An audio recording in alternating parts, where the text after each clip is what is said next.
Assalamualaikum warahmatullahi wabarakatuh.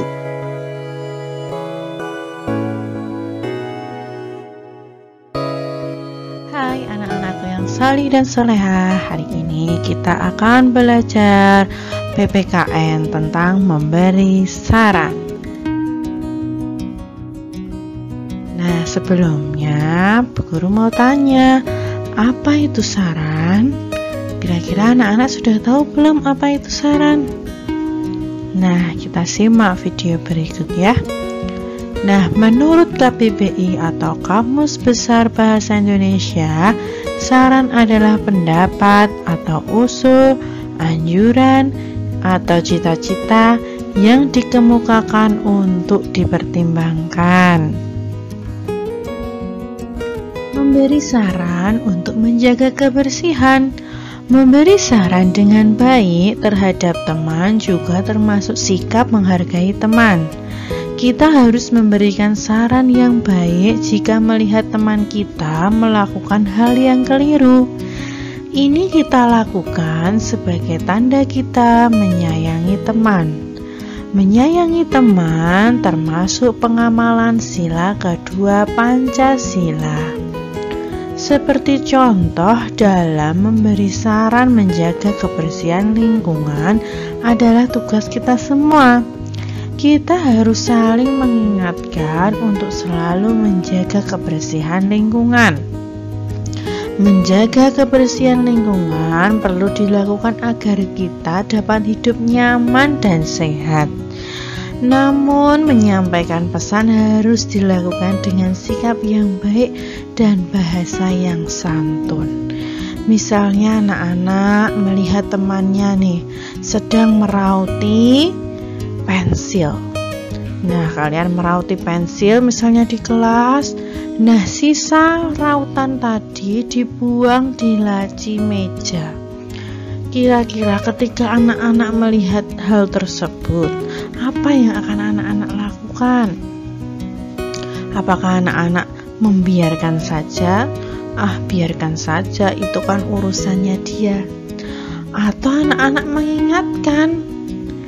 Misalnya Doni, Doni, sebaiknya kamu membuang rautan pensil itu di tempat sampah, bukan di dalam meja, supaya laci meja itu tetap bersih, terhindar dari kotoran. Begitu. Nah, itu disampaikan dengan bahasa yang baik dan santun. Kemudian cara menyampaikan kritik atau saran. Nah, ini yang pertama, menggunakan kalimat yang baik atau menggunakan kata sebaiknya atau seharusnya. Ini adalah ciri-ciri kalimat saran. Pasti depannya ada kata sebaiknya atau seharusnya. Nah, kedua, mengkritik tidak boleh menggunakan kata-kata kasar. Nah, ini harus dihindari supaya tidak menyakiti teman ya atau orang lain. Kemudian ketiga, mengkritik tidak boleh di depan orang banyak. Kira-kira kenapa ya anak-anak kok tidak boleh mengkritik di depan orang banyak? Nah, mengkritik atau memberikan saran sebaiknya tidak di depan orang banyak supaya orang tersebut tidak begitu malu ya anak-anak ya. Coba kalau anak-anak sedang melakukan kesalahan kemudian dikritik di depan teman-temannya, kira-kira anak-anak malu atau tidak? Nah, malu ya anak-anak ya. Makanya ketika mengkritik atau memberikan saran tidak boleh di depan banyak orang, apalagi dengan bentak-bentak, apalagi dengan kata-kata kasar. Nah, itu tidak boleh. Kemudian yang keempat, mengkritik tindakannya bukan orangnya. Seperti tadi, karena membuang sampahnya itu di laci meja, maka tindakannya itu yang dikritik, bukan orangnya. Misalnya kamu itu bodoh sekali, nggak bisa membuang sampah di tempatnya. Nah, itu tidak boleh ya, seperti itu nggak boleh, tidak baik. Kemudian yang kelima, ini dilakukan dengan senyum.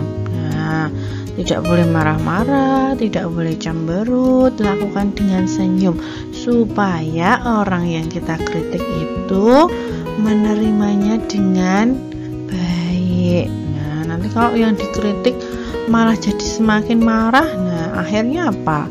Timbul perselisihan, timbul permusuhan jadinya gitu.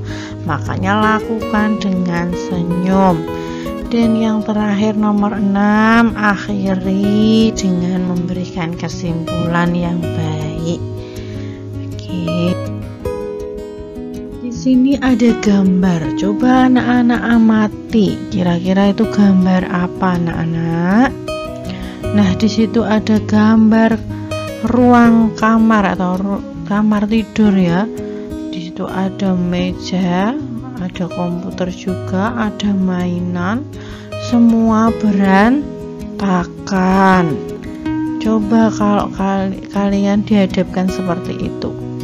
Ada temanmu yang kamarnya berantakan, terlihat barang-barang tidak pada tempatnya. Kira-kira saran apa yang dapat kalian sampaikan? Nah, coba ini contohnya seperti ini ya.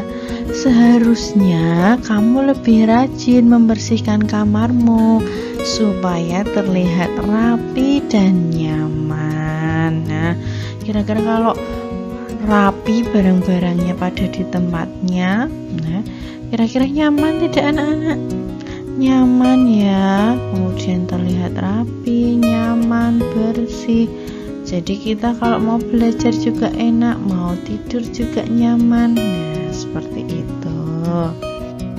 Nah, terima kasih anak-anak sudah menyaksikan video ini. Semoga ilmunya bermanfaat. Jangan lupa jaga kesehatan ya. Wassalamualaikum warahmatullahi wabarakatuh.